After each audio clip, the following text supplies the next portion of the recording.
Hi guys, welcome back to my channel. So I've been getting a lot of questions lately on what it's like to live in Kuwait. I'm from the States. I've been living in Kuwait for approximately 7 years, give or take, going on 7 years. And I've been getting a lot of questions as to what it's like, what to expect from those who are coming here, for those who are looking to move to Kuwait, either to take a job or to visit. So I thought I would give 5 pros and 5 cons. Number 1, Kuwait is located in a part of the world where it's very convenient and easy to travel to different countries. For example, if you're wanting to travel in the Gulf, you have many countries around, for example, Lebanon, Jordan, Turkey. You have many places nearby that, it's very inexpensive to travel to fly to. That's one of the pros.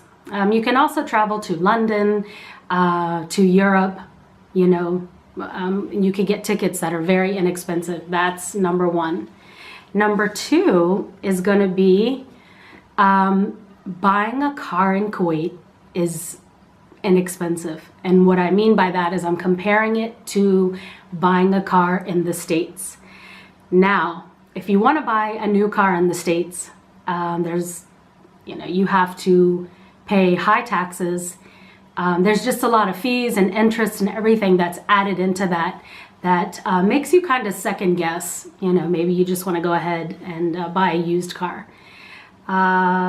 So that's something to think about. Kuwait has many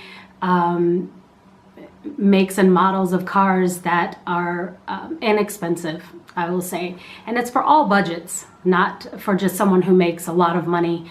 There's also car brands available, and used cars at that fit different budgets. Okay, number 3. And this is on my pros list, but this is also a con for myself, you could say. All right, so number 3 is going to be the food here. Kuwait has any type of food that you can think of, and I'm not joking when I say that. You can find Mexican food, you can find Thai food, you can find Turkish food, you can find Lebanese, you can find Brazilian. I mean, you name it, it's here. And one of the other things I'll say about that is there are some delivery companies. Talabat is one of those. There's a few other ones as well that they will deliver anything to your door. Like I said, I have this on my pros list, but it can be a con as well, All right, that's number 3. Number 4 is going to be public holidays.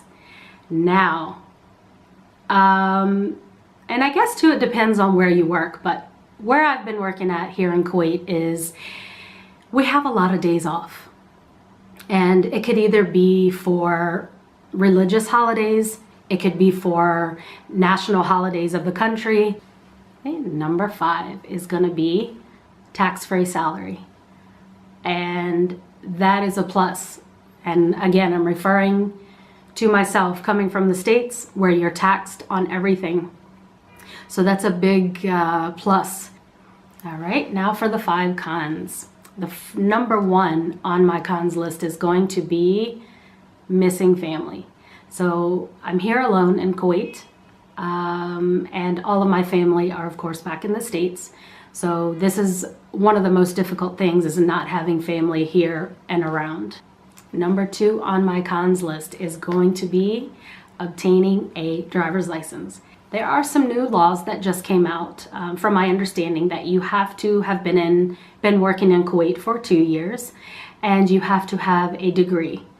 Now that was the last I heard of that. I'm not really familiar as far as that goes, but I do know it is a bit difficult to obtain a driver's license.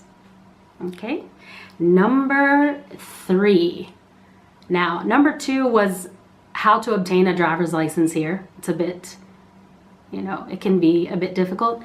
And to go along with that, the driving.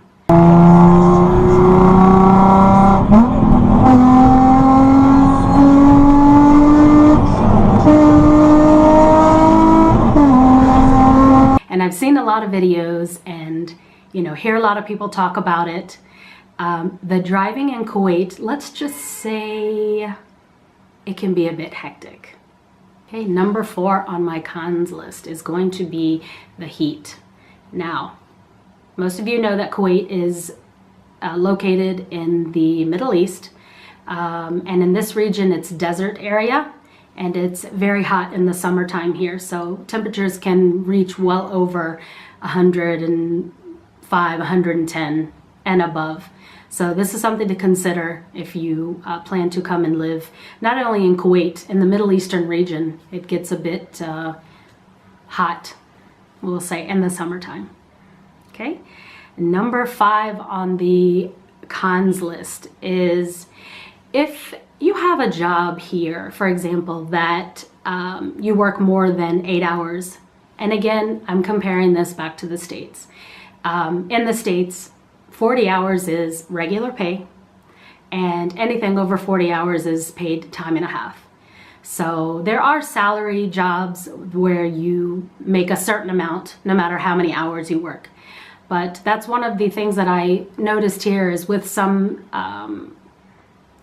jobs and some professions that there are people who work well over 40 hours a week and they're still paid the same salary. So that's, you know, that's something to consider. So those are 5 pros and 5 cons I thought I'd share with everybody. And if you have any other video suggestions or things that you would like to know about, go ahead and post them below in the comments as well. And I'll see you guys in the next video. Thank you.